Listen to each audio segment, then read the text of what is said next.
Please join me in welcoming to the stage the 2022 THS salutatorian, Mr. Ben Harris.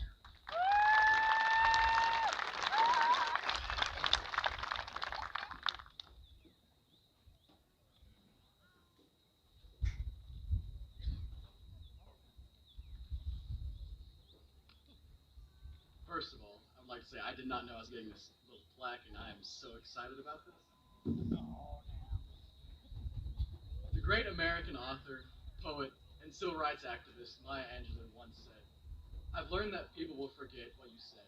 People will forget what you did, but people will never forget how you made them feel." This quote resonated in my mind as I wrote this speech, and I hope it stands true. I don't want you all to just hear the things I say or listen to the things I did, but feel the emotions that I felt throughout my time here at Tishomingo.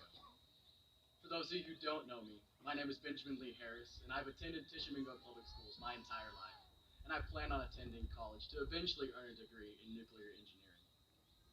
To begin, I would like to thank our valedictorian, Emma Olson, for her wonderful and inspiring speech. Congratulations, and I hope your dreams take you far.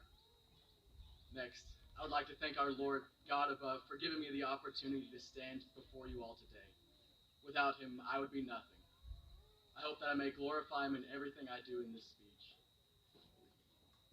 everything I say in this speech, and I may live a life that is good and pleasing to him. Next on the thank you list is my family and friends who have supported me thus far. To my amazing parents, I would not be the person I am today without your love and guidance.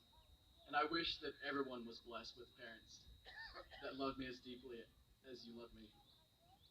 To my beautiful fiancée, Hallie, who is in the crowd right now, my life changed forever when I first catcalled you in my church's parking lot that bright Sunday morning. I never knew the impact you'd have on my life, and I love you more than you ever know. To my friends, I cannot write a speech long enough to include all the wild and hilarious adventures we've all been on. I hope that we may have many more in the years to come. But last but not least, I'd like to thank all the teachers that have poured their hearts and souls into the students in this crowd. You've all taught us to be kind to everyone because we don't know what they're going through. To always look for the best in everyone. To always look for the good in life, to not take the beautiful moments for granted. Though we cannot repay you for every lesson you've taught us, I'll be manifesting a pay raise and an end of the year bonus for you all. And finally, to all those I wasn't able to thank, and to all those who have supported me this far, you're more valuable to me than all the gold in Fort Knox and the jewels in Queen Elizabeth's crown. With the introduction concluded, I would like to share some advice and some words of wisdom to everyone in the audience, but especially my classmates and the underclassmen present. To the freshmen, don't miss out on the great things in life because you are too afraid to fail or worried that it won't go well. The great Babe Ruth once said, "Never let the fear of striking out keep you from playing the game." One second. I can remember my freshman year and the constant dread I faced whenever I would talk to someone and they'd ask me to join some club or organization that they're a part of. But man, am I glad I took their offer. I was blessed to be part of the FFA, choir, academic team, yearbook staff, and student council, and I would not take a single moment back. So don't forego joining that club just because you think you'll stick out, or not have fun, or that you're too busy. Live your life while you still have the chance. To the sophomores, Viktor Frankl summed up my own sophomore year quite well when he said, "When we are no longer able to change a situation, we are challenged to change ourselves." During sophomore year, I was faced with many challenges, but the greatest of these was COVID. It took away the last half of my year and forced everyone to stay indoors and social distance. Therefore, I encourage all of you to take the reins of your life and make it one worth living, because one day you'll grow up and have to make the tough decisions and do the things like paying taxes and decide what you'll make for dinner for every night for the rest of your life. Horrible, isn't it? To the junior class, you will soon be in my shoes, and I hope that you will all live your senior year to the fullest. Atlas, the Greek titan who supposedly holds the earth on his shoulders, once said, "Ask not for lighter loads, but broader shoulders." Not to stress you out or anything, but senior year is busy and hard to manage if you're not on top of everything. Every activity happens all at once, and all the old people in your church begin asking you what you want to do for the rest of your life. And then all of a sudden, you have to start thinking about scholarships and where you'll go after you graduate. I wish I could say it was easy, but it's not.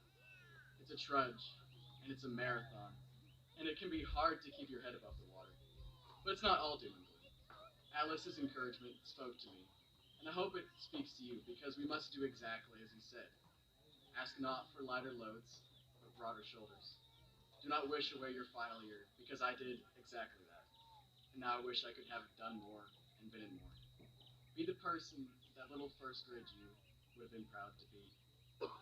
Lastly, to my fellow graduates in senior class, remember to have fun and be the best version of yourself that you can possibly be.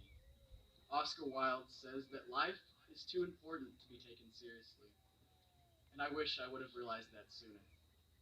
I worked long and hard on every essay I wrote, and I would stay up late into the night until I determined that it was perfect, or so sleep-deprived me thought. Though my essay may have been good, I stressed myself out beyond comprehension, believing that it must be perfect, or I'd be a failure.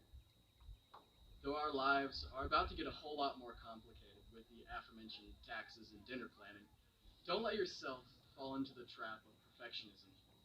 Have fun, enjoy each other's company, and hug your family a little tighter and a little longer, because we never know when our time will come and God will call us home. In conclusion, I implore everyone here tonight to live their lives as the best version of themselves.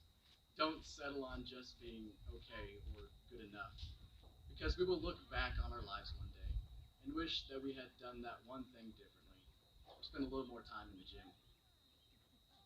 The last official words of wisdom I'd like to share come from the late British Prime Minister Winston Churchill. Success consists of going from failure to failure without a loss of enthusiasm. Do not give up when life seems to give you its most tart and moldy lemons. Though lemonade isn't just lemon juice, we still must make the best of the hand we're dealt. Though the world may be dark, there is still hope, and I believe we are the generation to make this planet a better place. I hope that I was able to share some of the things that I have learned in my short life, and I look forward to the lives we all have left to live, and I pray that they be fruitful and fun. Also, my dad would not let me write this speech unless I imparted a key piece of wisdom he once shared with me, and that is, always wear sunscreen. Thank you. Have a blessed day.